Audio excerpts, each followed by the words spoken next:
स्वामी आज मंदिरात येऊ शकत नाही, माफ करा. श्री स्वामी समर्थ.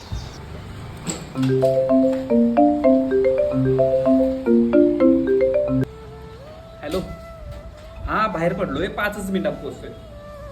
आलो बाहेर पडलोय, आलो लगेच.